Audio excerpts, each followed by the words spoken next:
Hello, I'm Rahul Aruna. My USN is ENG18CS0222, and our topic for the Compiler Design and System Software Lab mini project is JavaScript compiler to generate SVGs. SVG is nothing but scalable vector graphics. It is a format of vector graphics type based on XML. XML is nothing but extensible markup language. Moving on to the next slide. So in this PPT, we'll cover introduction, problem statement, abstract, basis of the project, phases of a compiler, demonstration, hosting, and conclusion. Introduction.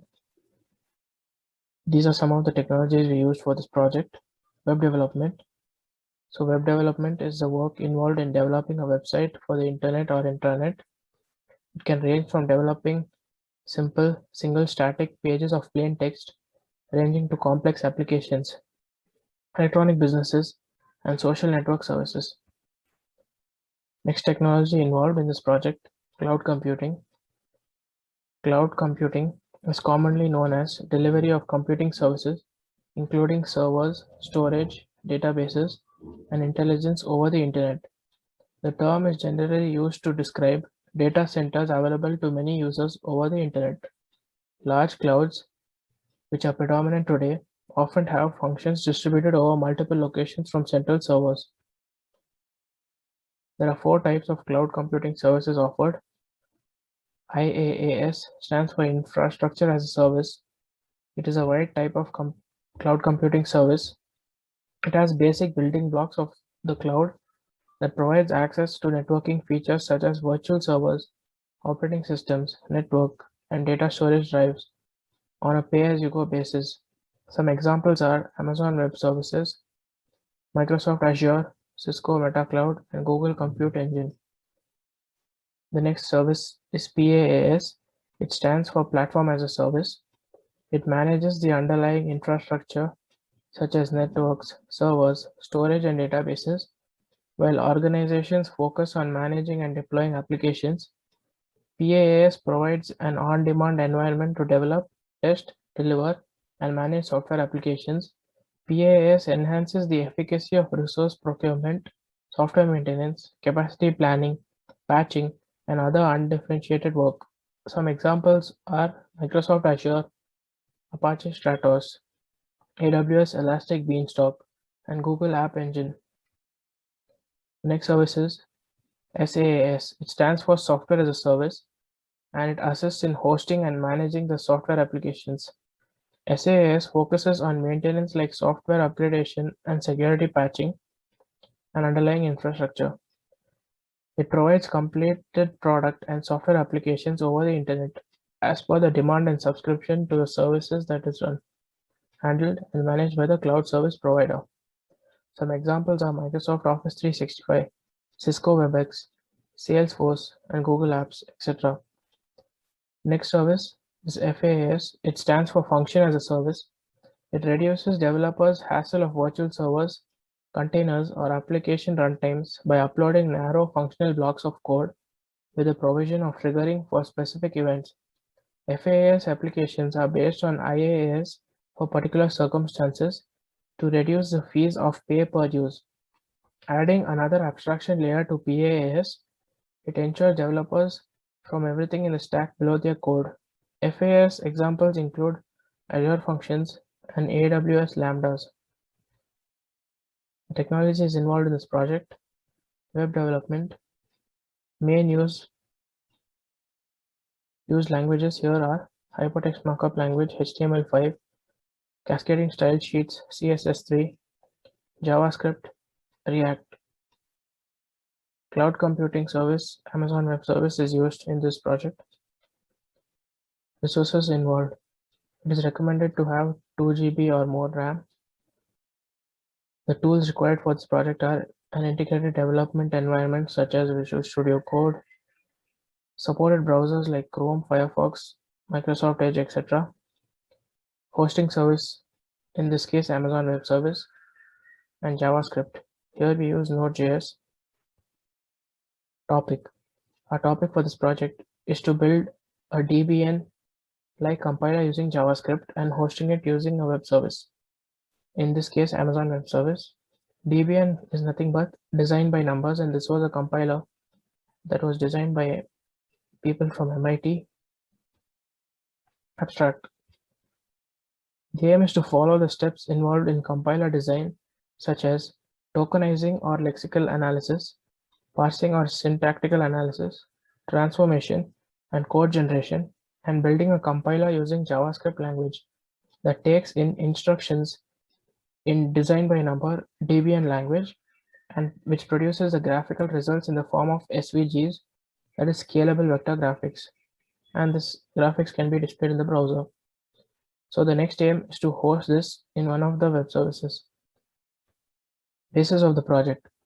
These are few of the bases that this project was based on. First one is the design by numbers compiler or language that MIT.edu created. Next is this research paper titled Research Paper on Phases of Compiler by Charu Arora, Chetna Arora, and Monica Chetwal. And the final resource is a Medium article titled How to Be a Compiler, Make a Compiler with JavaScript by Mariko Kozaka.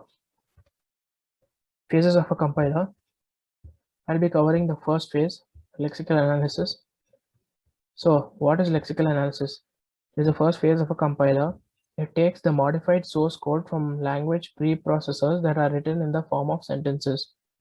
The lexical analyzer breaks these sentences into a series of tokens by removing any white space or comments in the source code.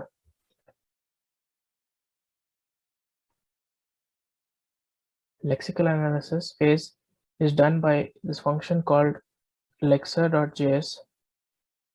There is a function named lexer in the file lexer.js which we use to perform lexical analysis.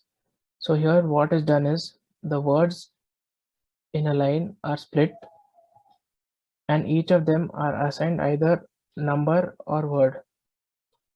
So here this code is exported to the function that calls it. You export function lexer. Input is some code that is entered. In this case, the Debian language commands that are entered. Regular expressions for a space is considered, and the split function is used, and the code is split based on the spaces involved in the string.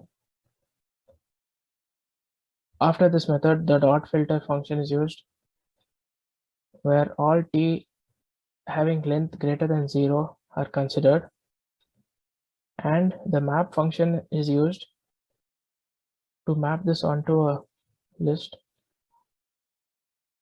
or an array. So what it does is it's a function of t.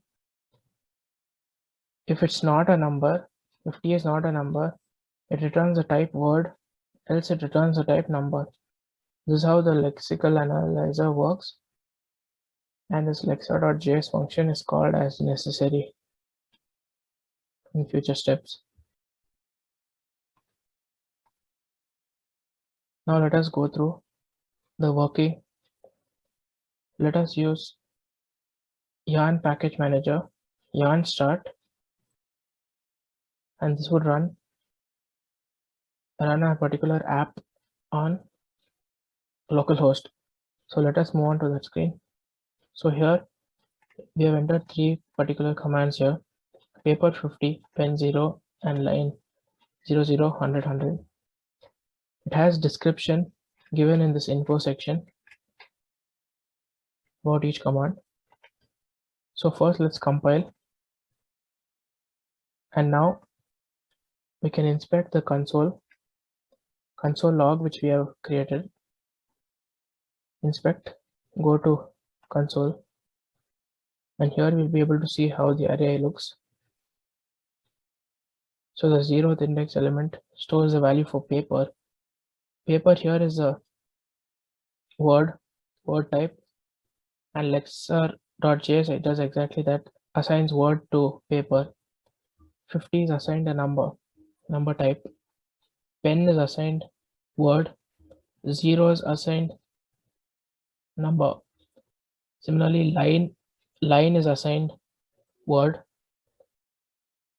and the following 0, 0, 100, and 100 are all assigned numbers. And this is how lexical analysis works.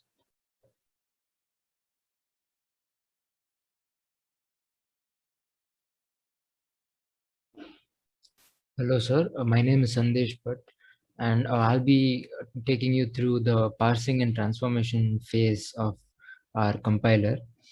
So, as we've already seen in the previous slides about the lexical analysis, so here the code strings are split into several small chunks of code. So those chunks are nothing but the token. So the tokens that are obtained from the previous step are here used to build a parse tree. So in our context, we build this abstract parse tree or abstract syntax tree known as AST. So there, let me just show the code. So here in our code base, we have this parser.js. So we have written this in JavaScript, obviously. So the tokens that are taken from the previous file lexer.js. So here are used to construct this abstract syntax tree.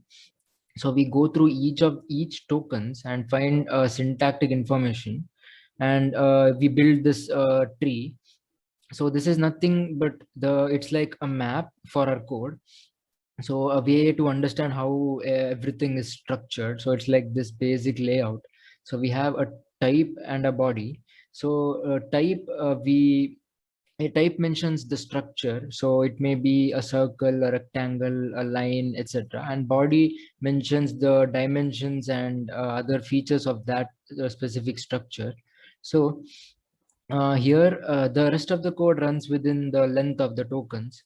So uh, let's say, so here in this we start from this case pen.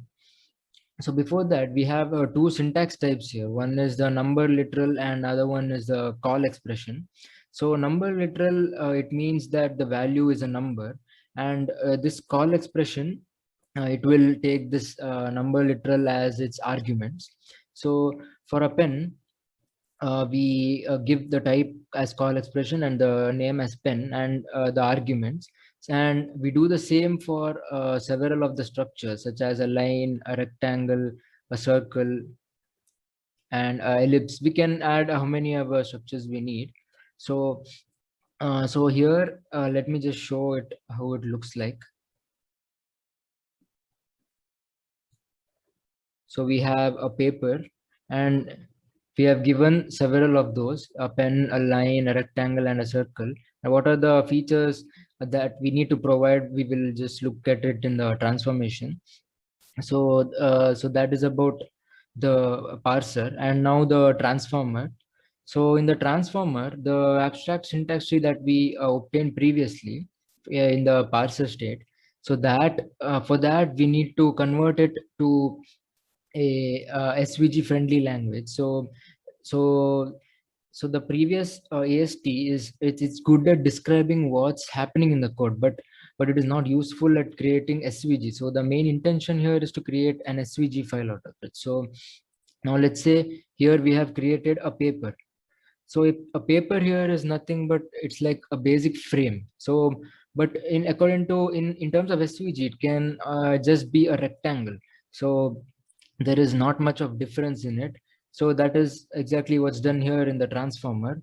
So for, let's say, the case paper here, so here what we do is we mention its position xy, then the width, its height, and its color intensity.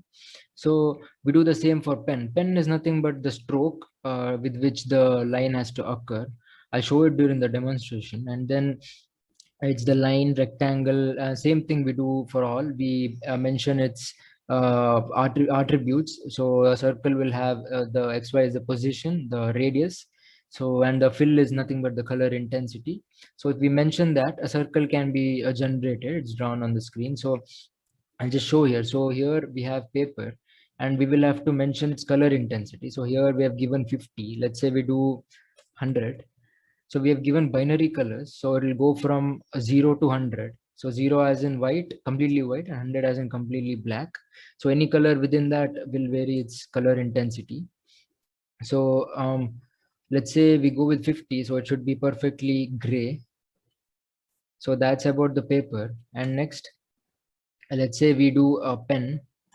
Pen, it will just mention the stroke and its intensity. So after a pen, let's say we need to draw a line. So for a line, we need to mention, in case we will have to mention its x1, y1 and x2, y2 positions. So in case we compile this, we can see a white colored line here. So that's about a line. And now in case we want to do a rectangle, we will have to mention it's the attributes for that given rectangle. So it's the position, the width of it, the height of it, and the color intensity. So here we've given 10 for color intensity, which should look something like this. So, so a rectangle is here created. So as I said before, it is nothing but a paper. So a basic frame itself, it's just a rectangle with without any attributes. So next is a circle. So we have to mention its radius, the position, and the color intensity. So the compile. So this is how each of those shapes will have different attributes and the color intensities, their positions. That's about the transformer stage. So the next will be the generator stage.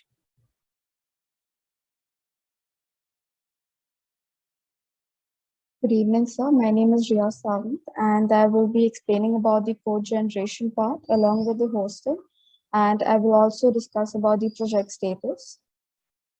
So like my teammates have discussed previously, so we have discussed about the Alexa function, the parser, transformer. So as we know in the transformer function, we generate an SVG AST that is some more depth in the tree, abstract syntax tree that we have generated in the parser to give us some more information about the SVG contents that we'll be using. So in the generator, in the code generation part, this SVG AST is taken as the input. And from that, we have to generate the SVG code. Okay, so for that, we have to loop through all the elements. Now, every SVG element can be nested together by enclosing like all the shapes into single individual SVG tags. So for that, we loop through all the elements over here in the SVG AST body. We map through all of those. And after mapping, we check if it's a paper or rectangle, circle, ellipse, or line, so on. And if it's any one of those, then we are like, we string concatenate and create an SVG code. So over here, as we can see, if it's a paper. So paper is basically a rectangle shape. So a rectangle is created and all the attributes are also concatenated using this function where we concatenate the keys and key value pairs in the object. So the output of this can be shown. I will just run this code. So this is run in a local host, and if we inspect it, if I compile this code, so we see that some SVG code is being generated. So this SVG code is in the form of a string right now. So what have we done to build this web application is what I'm going to talk about next. So we have used React. Because it makes it really simple for you to change the elements in the DOM node. And yeah, for that, so in our app.js file, so we first have a header. So this is the header, and then we have this text editor part. So inside the text editor part, so if we first have the text editor, we have an option to change all the font size. So if we see over here, if I tap on any one of these, we see that the font styles change. Similarly, when I say compile, if I write any other code, it will change the shape over here. So how is it being done is we save some state of our application. So initially, the code is set to this default code that we can see in this particular code editor. And then whenever the code is changed, this state is reset, and then whichever part of the code editor has this particular code, that will also get changed. Similarly, when we say generate the result, that is when we say compile, we will get the output from index.js file of the compiler, and we will set the output, that is, we will set the state called output, and that will be shown using an image tag. So we use an image tag to actually display the SVG that we are creating. So for that, we have to prefix it using this data :image / SVG plus XML. So this is the prefix that is needed. And then we have to use this method called encoded URI component and pass the output to that. So this is how our image is getting displayed. And the next feature is that we can also download the SVG code. So if I tap on this download button, I get this option to download. So if I try and open this file, then we can see that the SVG code that is generated is downloaded in our system. So yeah, now the next part is we are inspired by this language called Debian that is designed by Numbers, which just simply gives us simple statements that describe some particular shape using, and they also pass in some coordinates or the fill color. So now, since when users visit our web application, since they don't know the language, we have also provided an info section. So over here, it's clearly specified that how can you use it. So first thing is paper, it creates like a base frame and the color. Okay, so when we talk about the color, so Debian language only takes color from white, black, and shades of gray. So that is 0, the number 0 is white, the number 100 is black, and all the numbers between gives us some shades, different shades of gray. Right, so paper is used to create a frame. So what does a pen do is, a stroke is basically the outline of any shape, right? So if we change the pen color before drawing any shapes, then the stroke color will be different for all those shapes. So pen is used for that reason. A line is used to draw a line, and we have these simple coordinates, that is x1, y1, x2, y2, a rectangle in similar way. Fill is the color of that particular shape that we want to specify. So for example, instead of this line, if I just remove this line and I say compile, we say that the line disappears.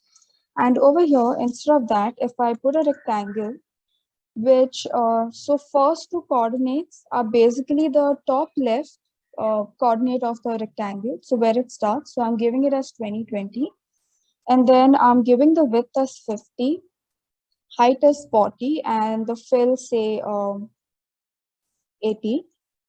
So when I compile this, we can see that this is the rectangle that is being generated. And in the similar way, we can also draw an ellipse. So let's try out one ellipse. So if we say ellipse and give it some coordinates, let's say 50, 50, and this is the X radius, that is the horizontal radius, and this is the vertical one, and we will fill it again with 80.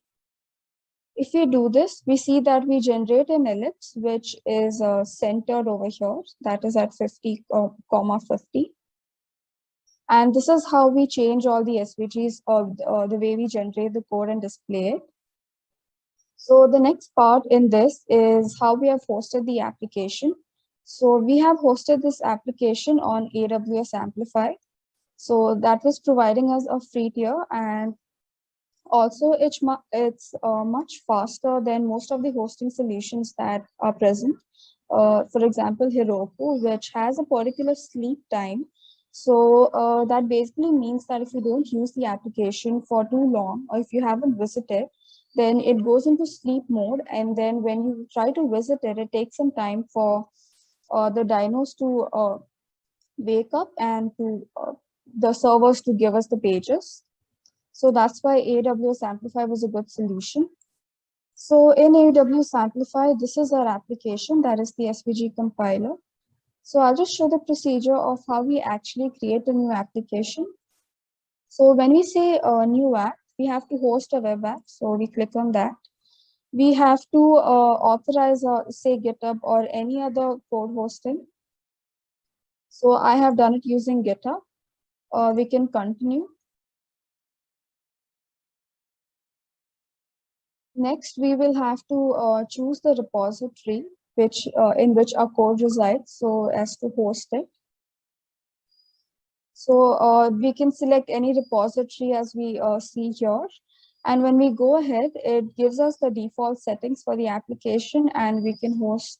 So for example, if I want to host this application, and if I say next, I can choose the branch. When I say next, it asks us to configure the build settings. So for us, we have just kept it as default. We can say next. And then when I click on this save and deploy button, it will actually deploy our app online. So next we will talk about is the project status. So our project is 100% complete because what we had actually thought of, we were inspired by this Debian language and we have also made some improvements to it. For example, Debian language did not contain these shapes called circle, ellipse, or rectangle. So everything had to be drawn using a line by working few features of it. So we have added these additional things. So this makes it different from where we were inspired by looking at which Medium article. Also, this application can also help people like say non-coders who do not really know how to code. So these statements are actually pretty straightforward. And if they want to generate an SVG code out of it, it's pretty simple. So next is our project is 100% complete. We have also hosted the code on GitHub. We have hosted the application on AWS Amplify. We have also written a Medium article, the link which will be shared. Along with that, we also have created the PPT and we will be sharing that as well. Yes, so in the PPT, as I explained, we have the code generation part, which takes the optimized AST from the transformer and it generates the SVG code that we're actually looking for. Next, we will look at is the demonstration. So as I have demonstrated about a web application, this is the index page. Next is the info section. These are the different SVG shapes created. This is a circle, this is an ellipse. This is how we save the generated SVG code. Hosting, we have done the hosting on AWS Amplify. This is the procedure. This is the step-by-step procedure that I had used to actually host it. This is the page that we get or the console that appears when we host our application. So the conclusion is that we successfully implemented a Debian-like compiler. So that involves some compiler steps like lexical analysis, parsing, transformation, code generation, etc. And we also made use of new technologies like web development by making use of React and cloud computing by hosting our application online. So the team members include Rahul, me, and Sandesh. And that's it. Thank you.